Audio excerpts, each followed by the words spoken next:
Rob Pizzola is signing in right now. We'll bring him on officially in a moment. Let's get a quick look at the headlines with Alejandro Solana, brought to you by Durrell Volkswagen. At Durrell Volkswagen, choose from over 300 new Volkswagen models in stock, like the Tiguan, Taos, and Atlas. And remember, when it comes to Volkswagen, the great deals are at Durrell Volkswagen. So Bill Belichick, the reports are today that he will be finalizing a deal to become the next head coach at the University of North Carolina. All right. Be interesting to see how that plays out. It's a soap opera. The Miami Dolphins had good news today. Zach Sealer named AFC Defensive Player of the Week. There appears to be solid news on the injury front as well. Outside of Tron Armstead, of course, doesn't look like anybody is going to have to miss the game on Sunday. And we could be getting good news later this week as well regarding Bradley Chubb and Ken Good. There's some video I sent you guys from, I think, one of the reporters at WPBF 25 in West Palm of Bradley Chubb at practice today, and it looked like he was doing his thing. So, no pads on, 4 steps, and put his hand in the air. But you wouldn't be able to look at him and say, "Oh, that guy can't move." Yeah, well, we'll see. I was excited till I saw the video. He's back on the field. I mean, today's Wednesday, to be fair. Like, I don't know if today's the day that they do padded practice, Crowder, but it doesn't surprise me that the guy who's coming off ACL injury has only been practicing for 2 weeks isn't in full contact just yet. Yeah. But Wednesday and Thursday are work days. Panthers beat the Kraken 2-1 in a shootout late last night. They're at the Canucks tomorrow. They continue a good run of form. Heat host the Raptors tomorrow. They're back on the practice court. Jimmy Butler did talk today after practice to the media, and his comments were interesting. Canes Hoops lost to Tennessee last night, and the Marlins traded Jake Amburguesa to the Texas Rangers. Your weather from the Demesman and Dover Law Firm. Call them 866-954-MORE. YourAccidentAttorneys.com. Free consultations 24/7. Jake Berger for you Canadians up there. Right now, partly cloudy in South Florida tonight. The lows will be in the mid to upper 60s. That is your weather. I'm going to bring on Rob officially, but you want to get in our horse racing consortium here? I put together with Solana's dad in the last segment. You know, I invest in horse races every now and then, and Solana's dad wants in. Crowder's going to be in. My friend, the Ticket Wizard, will be in. You got like a $2-3 grand. Have a little fractional ownership in a horse with us. We'll have a little fun, Rob. See, I don't like the way that you term this because you're like, I invest in horse races every now and then. Usually when you invest in something, you see something at the end of it as well, right? I've gotten checks. I've gotten checks from Little Red Feather. I've never been shut out on an investment. I got to tell you, Mark, I'm just hesitant being involved with anyone that has the luck that I've seen you have since joining this show 4 or 5. Should I tell them? Should I tell them what's going on, though? Should I tell them what's going on? I'm 8-0 in my last 8 bets. I am on a heater, like a crazy heater. When you say you're 8-0 in your last 8 bets, I know that you're 8-1. And I'm discounting one. I know that you're 8-1 in your last 9. When you tell me you're 8-0 in your last 8, so you're 8-1 your last 9. Discounting the loser that I had last night, but there's a reason I'm discounting it. I took the Hurricanes plus 900 money line in a parlay against number 1 Tennessee last night. I parlayed the Hurricanes plus Coppin State getting 33 from NC State, plus the Panthers. I hit every leg of the parlay except the Hurricanes, which I didn't think I was going to hit anyway. And if I had taken the money line, I'd have covered. So it's really a win. Well, it's still a loss, but however you want to term it to yourself, whatever makes you feel better about yourself, Mark. I would suggest you just do that for your own personal sanity. Keep yourself happy. I mean, you're not putting the picks out there anyways. Just make yourself feel good. Well, I am putting them out there on the show. Yeah. That's real unfortunate. He talked about 20 minutes. All right, so you're in on the horse? We could talk off air. Right. I've never owned a horse or been never part of invest in something you have to feed. Yeah. I mean, it's not bad advice. Right. And you do have to feed it. It's fair. I don't know if that guy's involved in the industry or not, but and when you say you invested and got a check back, you invested $3 grand and got $17 back 4 months later. I listen. The way that I always say when we invest with Little Red Feather, we're doing it for fun and camaraderie and a tax write-off. it is a tax write-off when you lose. And if you get a little check at the end, what fun it is when you cash that check. I want my Boys and Girls Club receipts. The hell with Little Red Feather. Solana saying that Rob needs to check the audio on his microphone. Just make sure your microphone is plugged in. Yeah, it's should be good on my end. I don't know what's going on. Sounds good to me. Sounds a little low. He's on a little low, Solana. Yeah, I'm also getting a little bit of feedback, Rob. Okay. But yeah, it doesn't sound bad. We could continue. I just wasn't sure if you know what. You're a great producer, Solana. You're there. You hear these little things. Honestly, I do appreciate that about you. He's really got an ear for the job. Yeah, he does. Rob Pizzola, by the way, he's on the Toyota of Hollywood hotline. He's a professional sports gambler from Canada. You may notice by the accent. He comes to us courtesy of Forward Progress, which is part of the Hammer Betting Network. He's also part of the Little Red Feather horse racing syndicate that I am putting together. Rob Pizzola, Forward Progress, produces daily NFL betting content to keep you informed, help you get a step up on the books. Check out Forward Progress on YouTube or wherever you get your podcasts, and follow Rob on Twitter at Rob Pizzola. And officially, hello, Rob. Hello, Mark. All right.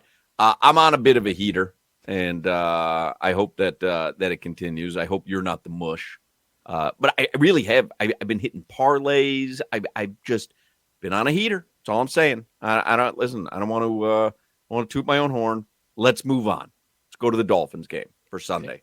Okay. Dolphins, you heard the Bradley Chubb news there. I saw you give a little fist pump there. I did a fist bump because Juventus scored in Champions League. It wasn't because Bradley Chubb. I thought maybe you were on the Dolphins. No, I listen. Getting good player back for the local team, I'm happy for you guys, but it doesn't really affect my life enough where I'm going to fist bump the Bradley. I thought maybe you Chubb had a news. gigantic bet on the Dolphins. Dolphins are 3-point underdogs in Houston on Sunday. We call this a must-win game, Rob. Yes, so I never like to bet a team purely because it's a must-win game, but obviously it is one of those scenarios. I heard Solana's beautiful update where he talked about the Teron Armstead injury for the Dolphins, which is what I'm really monitoring for this game because I think that's pretty impactful for their offensive line. Yes, Tua gets the ball out of his hands quickly, the lowest time to throw of any quarterback in the league this year, 2.3 seconds, and that's by a lot, but Houston does have very good pass rushers on the outside here. So you want your left tackle in no matter what, even when you're getting the ball out of your hands quickly. I do have a pretty strong lean to Miami in this game. Honestly, if we were to get to 3 and Armstead is in, I would play some 3. I would play some money line. The Dolphins don't run the ball well. They don't play good defense right now. But this Houston team is way overrated too. And I think a lot of people think that because they had the bye week last week, just going to come out of that, it's guns blazing. I don't know what the thought process is by a lot of people on that a lot of times because it just doesn't make sense to me. The problem with the Houston Texans is that they run the ball way too heavily on early downs and they don't have success doing it. Bobby Slowick is their offensive coordinator. He runs the ball on early downs more than any other OC in the league, and they don't do it well. So that forces CJ Stroud to convert all these 3rd and longs. And last year, he had an amazing season doing it this year. This year, they're one of the worst 3rd down conversion teams in the league. They can't sustain consistent offense. I trust Miami to move the ball a lot more than I trust Houston right now with this iteration of their offense. But I do want to see Armstead suit up because that would be a pretty big blow to that offensive line. One other thing, I liked the Dolphins last week against the Jets. I will say, personally betting that game, got extremely lucky because the Jets moved the ball all over Miami in that particular game. But one of the reasons I liked Miami's offense was because the Jets miss a lot of tackles, 4th most in the entire league. The Texans actually miss the 3rd most tackles in the entire league. And what Miami's doing this year really well, get the ball out quick to their playmakers in space, and those guys are turning things into bigger gains, not through explosive plays downfield, but just getting the ball and doing their thing, being fast, shifty players. So a very, very strong lean towards the Dolphins in this game, Mark. Hoping I can root for them. And, go Dolphins this week. Would you rather have as your quarterback Tua Tagovailoa or Joe Burrow? Oh, without a doubt, Joe Burrow. Now, why is that? Okay, so Tua fits this offense really well.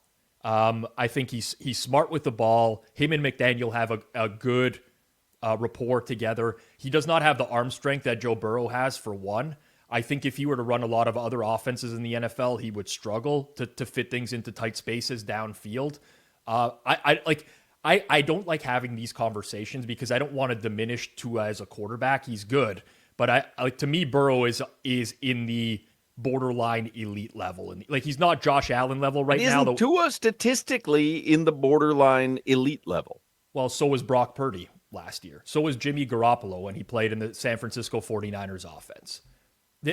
So their scheme, like Jared Goff, is in the statistically elite category. Jared Goff is not an elite quarterback. He does really well in what Ben Johnson asks him to do. He throws to lots of wide open receivers who are able to get separation. That's another thing you have to consider, the weapons that are in place in the Dolphins offense relative to what some other quarterbacks are working with in the league. And yes, Burrow has similar, but Burrow also comes with the pedigree of being first overall pick, having won everywhere over the course of his career. I think he has a better skill set overall.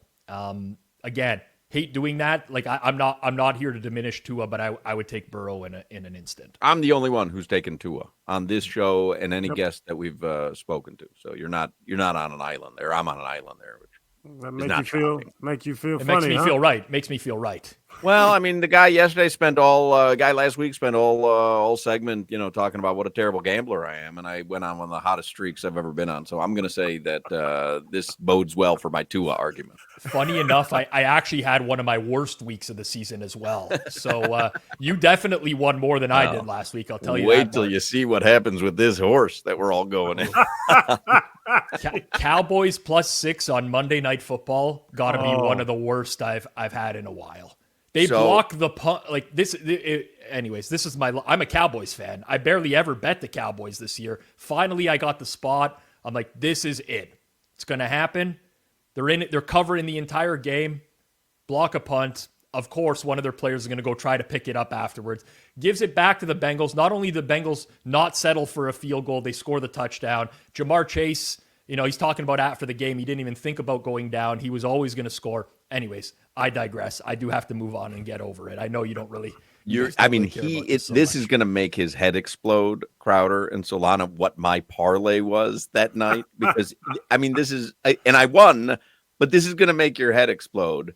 I parlayed CD Lamb, anytime touchdown, scored the first tutty, and Cowboys, I bought it up to +10. Okay. You sold points. Yeah. Yeah. Listen, it won. I didn't win. You won. You're the better man. We had an argument on the show, and I was saying I like the Cowboys and the points tonight, and Crowder bet, who are they playing? Cincinnati. Yeah. I won Cincy 4.5. He bet them big, and so when I went to place the bet, I was like, man, he's so confident. And he should have lost that bet. He should have lost that bet. It was just a terrible beat. You know what? I am a big believer that it does balance out over time. I did win the Dolphins last week, which had no business winning the game. I laid 5.5 with Miami. I actually laid some 6, which pushed, but I laid 5.5 as well. And they weren't remotely close to covering the game, but they ended up doing it. They get overtime. They win the coin flip. They go down the field, score a touchdown. It balances out in sports betting. Honestly, I think that's the right approach. You look at it, you just take a step back. You're going to get some bad beats. You're going to win stuff that shouldn't go your way over the long run. Hopefully it's 50-50. Well, what do you think mathematically about what I did there? CD Lamb, anytime touchdown, and then buying the Cowboys from 4.5 to 10. So one of the worst bets you can make is star players to score a touchdown, because these markets already have a lot of built-in hold, more so than when you're betting a money line of a game, you get or spread -110 both ways, right? Which is roughly just under a 5% hold. These anytime touchdown markets have become so popular that there's 15-20% built-in hold on these markets right now, and furthermore, nobody wants to go and bet the backup tight end to score a touchdown. They want the guys that they have on their fantasy teams to score a touchdown. So ordinarily, I would say try to avoid the star players to score a touchdown. It's very rare those are truly a valuable bet in the long run. I feel like I come on every week, Mark, and just tell you, like, stop doing what you're doing. But well, the funny thing is I'm shocked. I thought the most infuriating part of my parlay was that I made the Cowboys plus 10 from plus 4.5. You're actually infuriated by the part of the parlay that I thought you might actually have agreed with. They're both bad moves. Like, let me call it out for what it is. I just had to single in on one of them. But yeah, neither of those is a great move, all things considered. So, all right. Yeah. Oh, this horse is going to be amazing. I'll tell you, when I play craps, I play the big 6 and the big 8. That's the best bet on the table, Rob. Yeah. Can't wait till Mark wants to change the horse's diet because he had like a gut feeling. You're going to still feed this guy hay? Feed him hay? Give him Jolly Ranchers. Get him some Red Bull. Let's go. How about this? Tomorrow night, it's the Niners and the Rams. Niners are 2.5-point favorites over the Rams. Yeah, I lean Niners in this game, but I didn't come around to it. And Schefter just tweeted that Trent Williams has been ruled out for the Niners as well, which I was kind of waiting to see if there was a chance he was going to get back in. Nick Bosa's questionable for the game. That would be big for them. I kind of want to fade the Rams off of pretty much what has been the most complete offensive game they've played in several years now. I mean, they just killed the Bills defense on the ground through the air last week. And that's really not what the Rams offense has been over the course of the past year. Their offensive line has struggled to hold up even when they've been healthy. And it feels like kind of people are buying into the Rams at a market top right now. I'm also not convinced on the 49ers just yet, though. They slaughtered the Bears. They looked really good in doing so, but the Bears are a mess and they're a broken team. I think the game should be 3 here, San Fran 3. Historically, you look at Kyle Shanahan, they have dominated the Rams and Sean McVay. He's kind of owned that matchup as well. There's a lot of things working in the Niners' favor. I could only bet San Fran in this game, but I have not bet San Fran yet. Somebody texts in, math is for losers. Champions go with their gut. Yeah. I tell you, I went with my gut for many, many years. And then I said, I got to stop doing this. I need to find some, can't go on further, losing paychecks. What do you do with this? Because I know the big lines, you always seem to take the points, although you didn't last week. But the Ravens, they're 14.5-point favorites at the Giants. The Giants are an absolute disaster, but that is a lot of points to be giving a home team. It is. I bet the Ravens this week again. So this is, I bet the Ravens minus 13.5, minus 14, and minus 14.5 at plus 100. The Giants are not a real football team. That's all I can say about the Giants. They might go into this week missing 4/5 of their offensive line. They were missing their starting left tackle last week, who, by the way, is a backup because Andrew Thomas is on an IR. So they were third-string left tackle. Their left guard and center both got hurt in the game. Probably not going to play this week. They could not move the ball on the Saints defense. The Saints defense is really, really bad, especially susceptible in run defense. I don't think they're going to move the ball here. These are the types of games that in the past, Baltimore would really lay the wood down on a Giants team that is just beat up on both sides of the ball. It has nothing to do with me thinking they're going to quit or any. It's not about that. It's just you look at the roster for New York and the injury report for this week, and it's as bad as Carolina was at their worst earlier this year when Bryce Young was playing terribly and they had a bunch of injuries on defense. So a little bit concerned in the sense that the Ravens sometimes can take their foot off the gas in the second half. Maybe you want to split up the first half and full game bet, but I'm holding a Ravens ticket this week. I think this is a game where they'll just annihilate the Giants. Wow, that is rare 2 weeks in a row for you to be laying that many points. Yeah. You think the Dolphins end up in the playoffs? I think mathematically, what was it, Solana? Like 21% chance was the last yeah, it was also tough to gauge this week because the Colts and the Broncos were on bye. We'll get a much better idea after this Sunday. Yeah, you guys will be big Colts fans this week, right? At this point. I'll tell you this, like, I'm not just saying this because I'm on Miami radio. I think most neutrals would speak. I would much rather see the Dolphins in the playoffs than the Broncos. And that, like, the Broncos have played better in the latter half of the year here. Bo Nix has gotten better. They've also caught a bunch of breaks in the sense that all these past defenses they've gone up against in recent weeks have had some major injuries in the secondary. Like when they played Atlanta was down 3 of their starting 4 corners. They played the Raiders. The Raiders were down 2 of their top 3 corners. The Browns, honestly, Jameis just gave the game away. Or the Browns game to Denver, right? Just with the mistakes that Jameis tends to make. So, I'll be rooting for the Colts this week for you guys. I would like to see the Dolphins in the playoffs as a neutral. Hope they make it. Rob Pizzola, follow him on Twitter at Rob Pizzola. He's a professional sports gambler. Comes to us courtesy of Forward Progress, and you can check out Forward Progress on YouTube or wherever you get your podcasts. Thank you as always, Rob. Thanks, guys. Good luck with your bets this week. He likes, by the way, the leans Miami in Dolphins-Texans game on Sunday, leans Niners tomorrow night, and he has already bet Baltimore laying 14, 14.5, and 13.5 points. So there you go. I like Baltimore. I like the Baltimore thought. Man, it's a lot of points to be laying at a road game. I know. It's one of the worst teams you've ever seen, the Giants. Like if I fought Solana, you can lay all the points you want. I don't know. Might catch you.